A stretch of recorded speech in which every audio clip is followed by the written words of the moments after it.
Hello everyone and welcome to today's video. Today is a little bit of an exciting one because we are going to talk about a short film that I started called When Olive Returned. It has just came out and I really want to talk about that film process and behind the scenes and everything. But before I move on with this video, spoiler warning, go watch the film first. Actually, while you're at it, if you have not seen the first film, The Summer I Met Sophie, go watch that one first, and then go watch When Olive Returned, or else you'll be missing some context, and trust me, they're great little short films, so you should check them both out. But now that I've kind of got that, spoiler warning out of the way, let's actually talk about the films.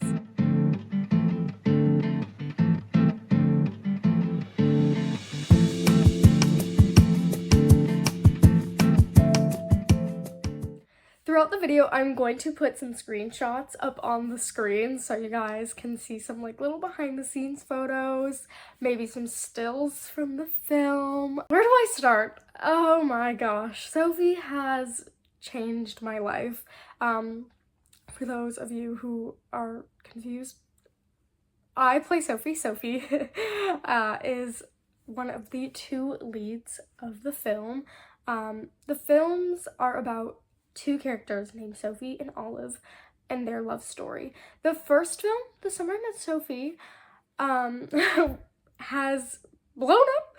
I never in my wildest dreams ever imagined that many people watching me act, and it is so surreal. And I love to look at the comments and just see how so many people relate to both Olive and Sophie's side of the story. Basically, in the story, Olive and Sophie, they meet each other in the summer through Olive's cousin Madison, who is Sophie's best friend, and the two girls fall in love, and they have a whirlwind summer, and it's just very sweet, very wholesome and romantic until Sophie has a conversation with Madison about her sexuality and not really being able to come to terms with it because she's afraid of the people in her life, especially her father in particular, kind of just not accepting her. And her father has also set her up in this relationship with this guy named Brandon. So Sophie is, her confliction throughout the film is all internal. It's all based off of her fears, in which she's too busy worrying about what other people are gonna think and not actually what matters the most to her. And she still has this problem still in the second film, but I'll get into that. And so basically, Sophie confronts her fears to Olive, and the two of them end up breaking up. But at the end of the film, we see it's a year later, and Olive and Sophie are seeing each other again. And that leads into When Olive Returned. In the beginning of that film, we literally start off right where that previous film, ended. And, oh my god, going back to set and being in the same wardrobe, doing the same little turn and smile moment, it brought back so many memories, and I was just so excited that we were starting right back off at that moment. And so basically, Sophie gets back, Sophie gets back, Olive gets back, and Sophie has the lovely pleasure of meeting Olive's new girlfriend, Cassie. And Sophie does not really take to this very well. She's very thrown off by this new girl in Olive's life, and although she might not want to admit it, Sophie is totally still in love with Olive. But who is Sophie back together with? Her toxic ex-boyfriend, Brandon. Now, Brandon is actually the complete polar opposite of how he is described in the first film. He has, since the previous summer, worked on himself and just became a better person for him himself and mainly for Sophie, and he really just wants to make her happy, and she is really grateful that this is something that he cares about. And she just kind of keeps making this excuse over and over again, like, oh, Brandon really is trying, my dad wanted us to get back together, and so on and so forth. And she keeps using that excuse for herself until Olive comes along, and basically she has a big blowout with Olive at a party where Olive finds out that Sophie is back together with Brandon. So Olive's not happy that Sophie's with Brandon, and Sophie's not happy that Olive's with Cassie.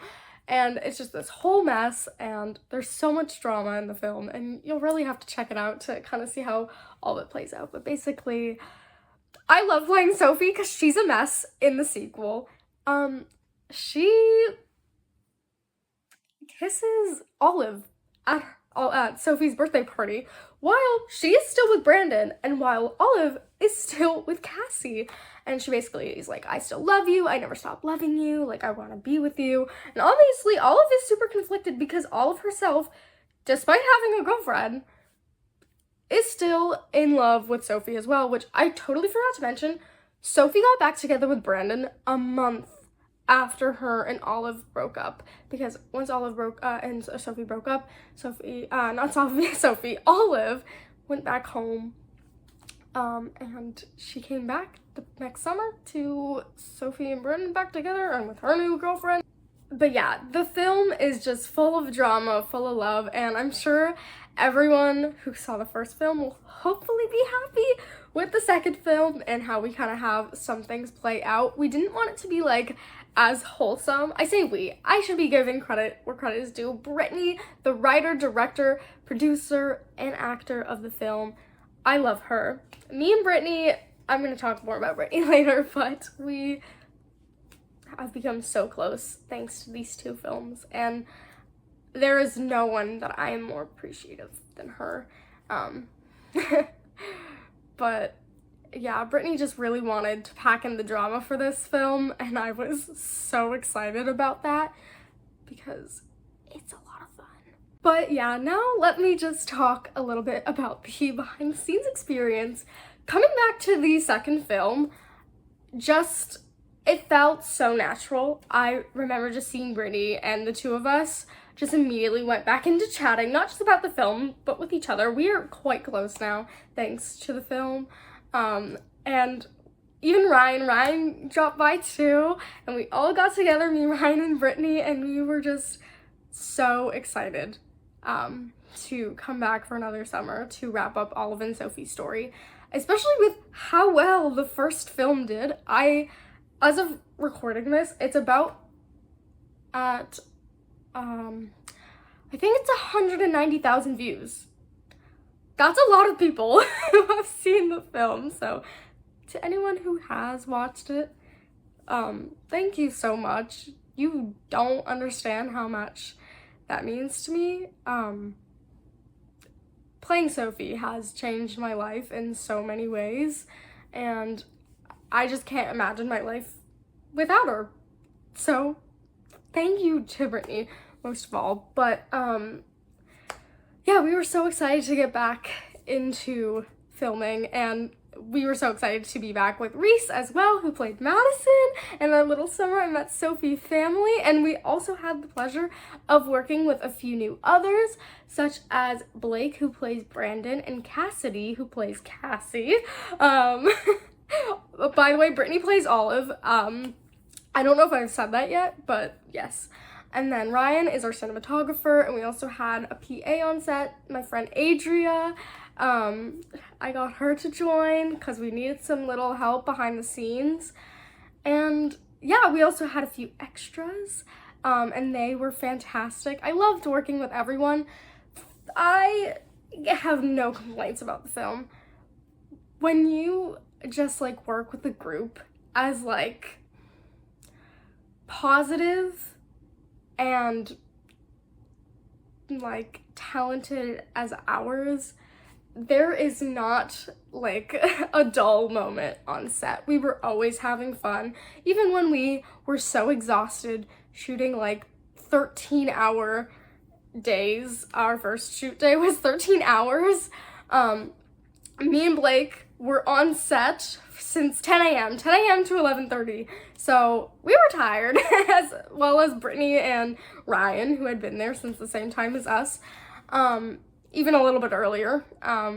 But even when we were so exhausted, there was never a dull moment. We were all just so excited to be there. It was about a 3-day shoot, which is actually less days than the original film. We shot for about 4 days, but we did have a lot during the original shoot, a lot of downtime in between scenes, or like our third day in particular was just like a montage day. So like me and Brittany and Ryan had just been going out and like to all these random but beautiful places in the area that we were shooting.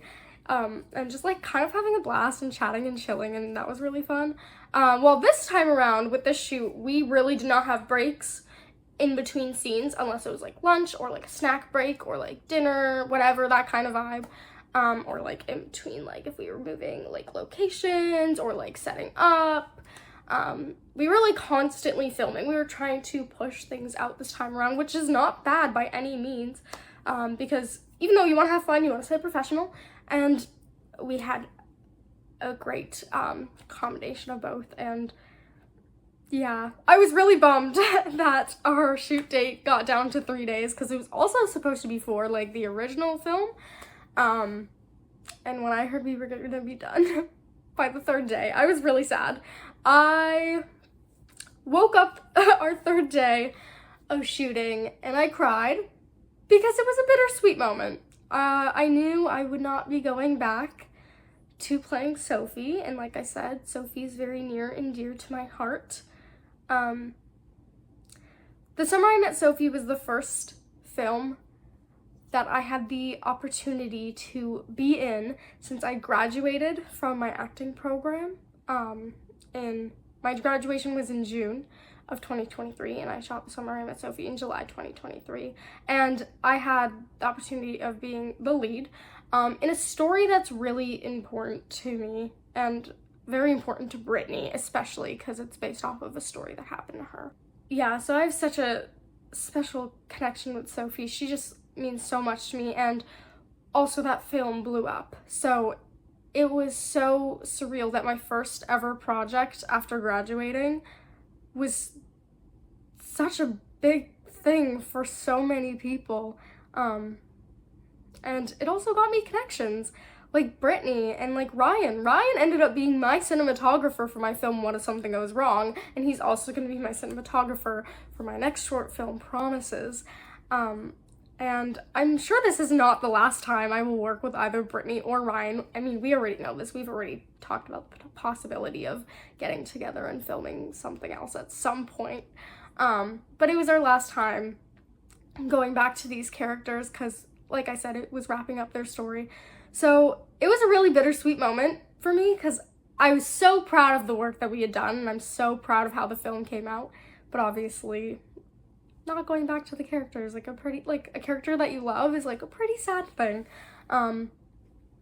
And also the more realistic side of being like a low, no-name actor, I have nothing to look forward to next summer. We always did the first film with the intention of doing a sequel, and we always kind of said, we're gonna do a sequel next summer, don't worry guys. So now that I'm not like, okay, there's no 3rd film, I have nothing confirmed on my, like, what's the word I'm looking for? I have nothing to look forward to as far as acting goes for next summer. I don't even know if I'll be in another film next summer. So it was definitely, like, a pretty huge thing for me. I was really scared that morning. I worked it out. I think in saying all this, my favorite part about The Summer I Met Sophie was the people I met and the people I got to work with.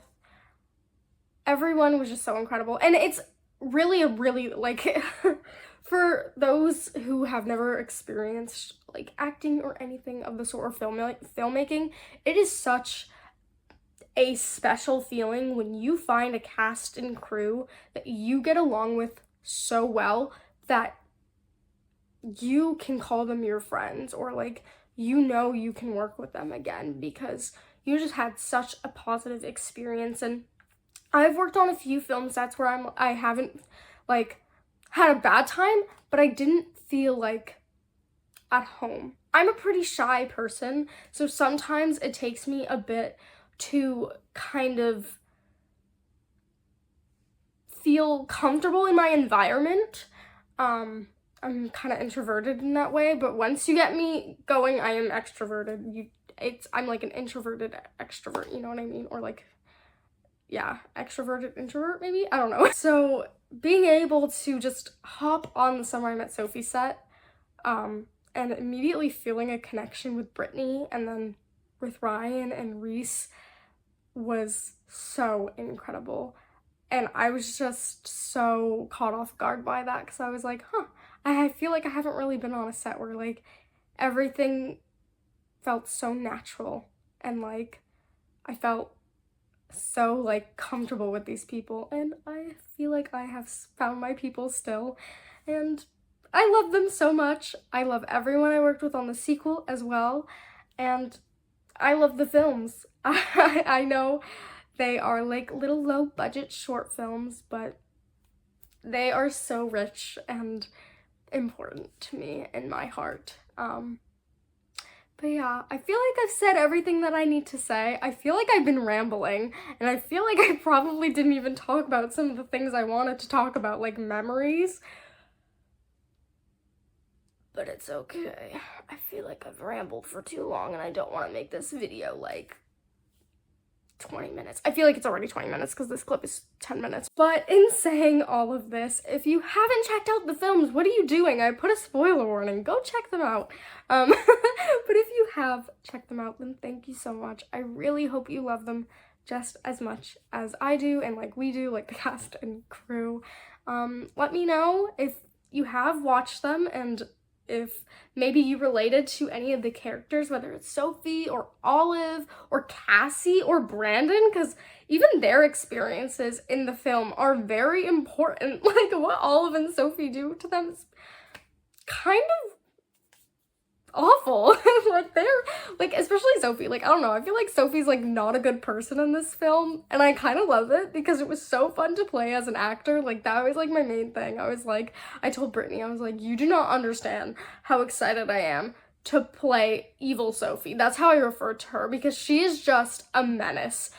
I love it. But yes, let me know if you checked out the films, and if you do ever want to check out some of my other work, I have a link in my description to like a what's it called, link tree of all of my films that are at least on YouTube. Saying all this, I think I'm going to wrap up here. I love talking about my films. I feel like I need to do a video where I talk about what if something goes wrong.